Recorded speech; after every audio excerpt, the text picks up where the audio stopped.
Hi everybody, I'm Bree the Plant Lady, checking in with part 2 of my late July weekly garden tour right here from Fuquay Arena, North Carolina. Well, as I said in my last video, I needed to get a sprinkler starting to run because the native borders are really suffering through the recent extreme heat and lack of any rain. We're certainly not in a drought compared to other parts of the country, but we are hot and dry and very humid here in central North Carolina. However, the plants are actually looking really good, so let me turn this camera around and show you how everything is growing over here at the Blue House, also known as the Carolina Cottage. Well, I have been watering this bed every day, not moved the sprinkler at all. It just runs in a circle here, and it's definitely showing some signs of rebound. Not all of those rudbeckias have really come back. I think they just got too dry right after I planted them. That one's not looking so good, but this one's sort of recovered. It's not blooming, but hopefully it will. The gaillardias are definitely looking good. The the coleus look amazing. And you know, all of the panicum that I put in, they're like the only thing that don't wilt. You gotta love native ornamental grasses. Those and the white muley, which are still small. They were landscape plugs, but when they mature, this bed is really going to be a sight to be seen. I'm also pleased to see some of the self-sown castor beans are starting to get some nice size. And you know, I didn't plant any of these, but I do like their alignment. They're kind of scattered specifically throughout, and these will just keep getting bigger and more impressive. It's a really wonderful summer plant that most animals don't eat. Really, grasshoppers are the only thing that eat it. And you know, I'm gonna stop pointing out everything that the deer do eat and just start acknowledging what they're not eating. And you can see from this border that they're not eating anything from this border. So salvias, crinum, castor beans, dahlias, coleus, nephofia, gaillardia, sunflowers. I've got snapdragons. We've got a lot of different species of salvia in here. I've also got vinca and lantana monteviensis, which is that white flower.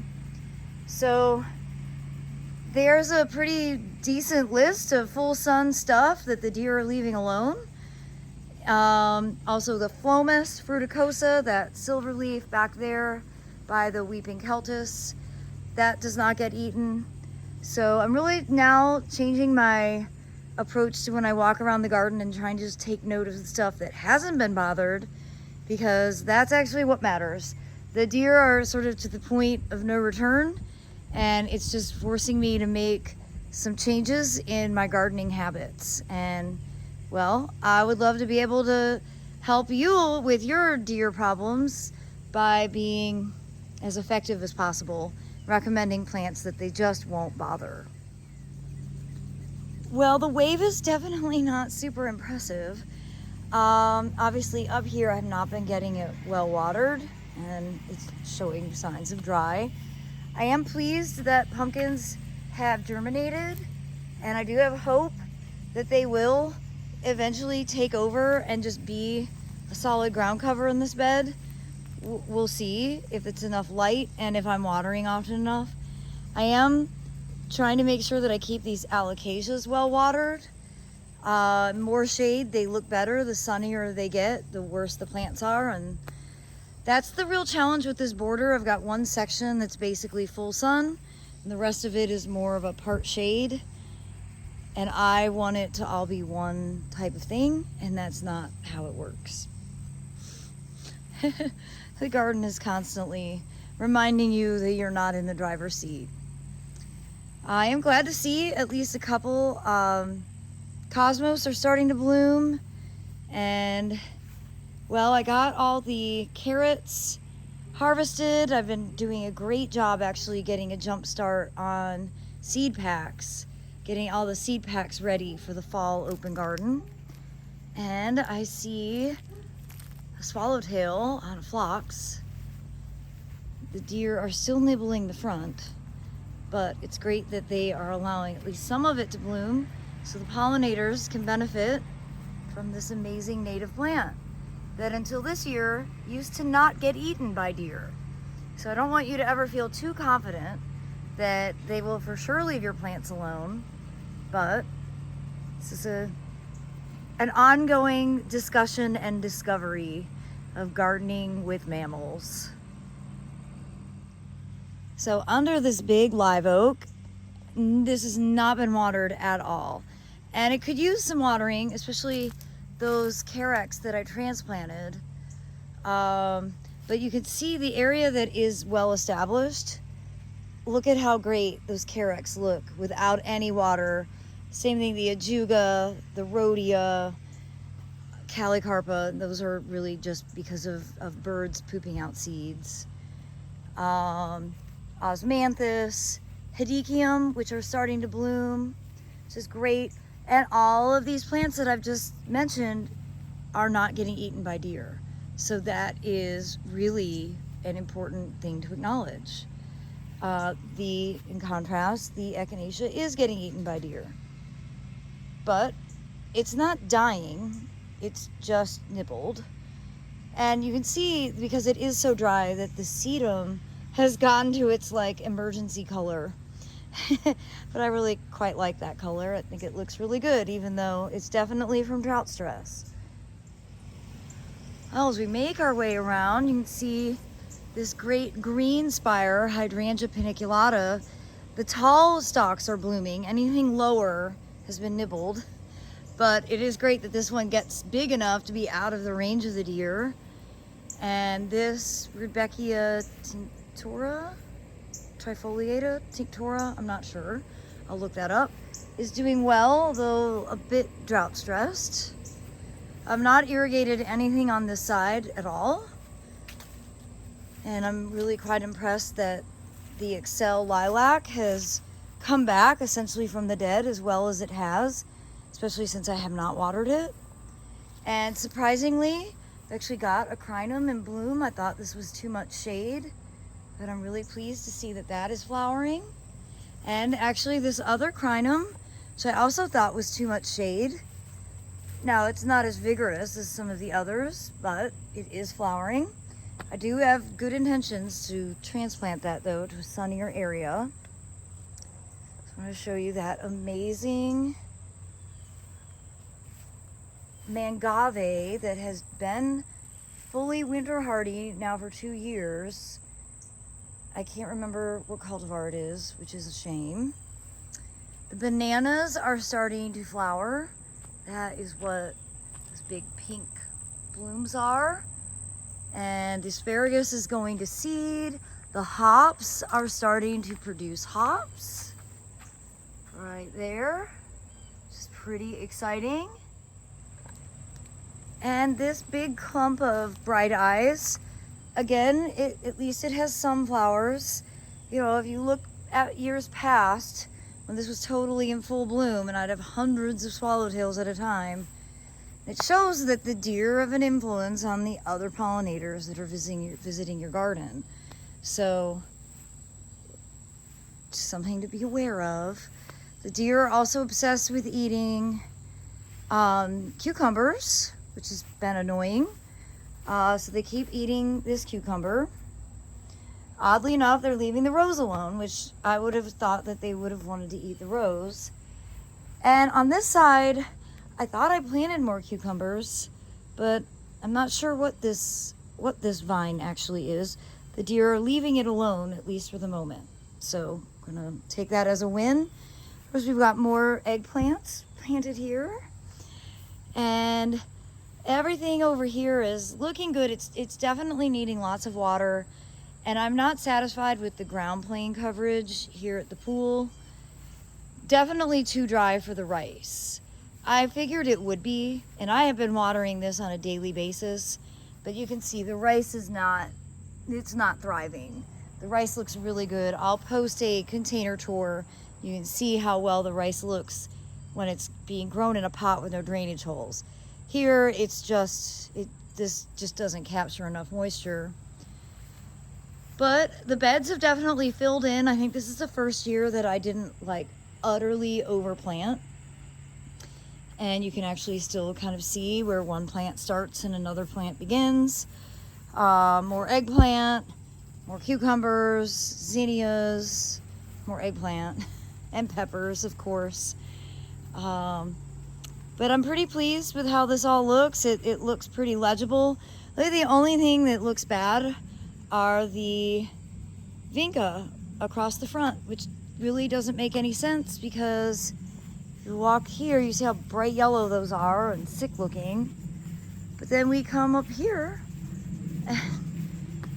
and like this one looks amazing, but then next to it they look sick, but then this one looks really good, and all of these up here.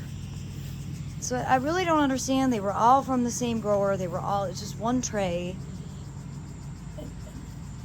There can't be that much of a nutritional difference. I mean, especially when you're looking like here, where you've got healthy, sick, healthy. So my vision of a white edge has not really come to fruition. Well, tent caterpillars absolutely love persimmon. They eat the foliage, not the fruit. And I don't do anything about it. But yeah, you can see like the fruits are encapsulated in their web, but they're just eating the leaves, and eventually they'll go away and, well, the plants will recover. It's just kind of ugly. Generally, my solution is do nothing. Well, I'm really happy in general with how this border looks. I'm really excited to get that sycamore pollarded and to get this sick Prunus mume removed completely. And I think the bed will really, it'll have a dramatic jump in growth. I have no doubt that the Edgeworthia will suffer a bit, just because it's used to being in a lot of shade and I'm gonna have to water it a lot. But you know, this was seeded, I can't quite remember, but probably 3 weeks ago. It's one of the last things I did. And we've got sesame and zinnias and sunflowers, ammi. The hydrangeas are trying to grow, but they do keep getting eaten. But they are trying. I'll give them credit for that. I'm really amazed though at how big the Edgeworthia has gotten. So hopefully it won't be too dramatic when the Prunus mume comes out. I'm sure there will be a little drama, it can't help itself. But overall, these borders have really filled in. I mean, they've been planted for more than a decade, and the plants are really starting to mature and look like, well, what they're supposed to look like, which is pretty exciting. And everything is growing strong. Just, everything looks tired and dry. So I've been watering a lot. I can't even tell you. It's more time consuming than it should be. And I have been trying to keep up with the diatomaceous earth because you can see what the squash vine borers do. And this one may not really recover. We'll see. For now, I'm gonna leave it. But I've had to pull out a lot, and you know, I've got squash bugs everywhere. Go ahead and squish that one. Got some cucumbers coming, but yeah, I didn't do a good enough job with the squash vine borers from the beginning, so we'll just see how well I do. I have to keep putting out the diatomaceous earth, and you can see it's not just at the base. You got to cover the whole thing, so as it grows, you know, you have to keep up with it, because those squash vine bugs can just go in anywhere. And that's what you're trying to avoid. And for those of you that are curious, I've got brown turkey on the two sides and LSU purple in the middle. And I think this is brown turkey. I'm just assuming because it's out here on the edge. And I actually like my figs kind of like this, where they're not like so ripe. I know other people prefer them to be much softer, or maybe even softer than that, but like to me, that's almost getting to be too soft. There's a bunch on here. You see how enormous the branches have gotten, basically overwhelmed the fire pit bed. but it is looking good in here. I'd simplified some of the containers, but you know, you can't beat succulents. They don't care about the heat and humidity or the lack of water, though I have been watering them. And I mentioned the bananas earlier, but you can see they're really starting to get some significant size. And then the right half of this bed, which is more sun, is growing pretty well with okra and zucchini and what I thought were cucumbers, but honestly, these don't look like cucumbers to me. So I probably accidentally planted a whole bunch of other squash. That's what I'm thinking I did. I guess until we get fruit, I will have no idea what I actually planted. Well, everybody, I hope you enjoyed this late July weekly garden tour. I certainly look forward to sharing more updates. I don't have any major plans for doing any sort of garden renovation in the coming days. It's really the time of year where you just kind of try to survive and keep all of your plants alive with you. But fingers crossed, we will get some much needed rain here in central North Carolina. And I look forward to sharing another update with you all soon. As always, thanks for watching and happy gardening.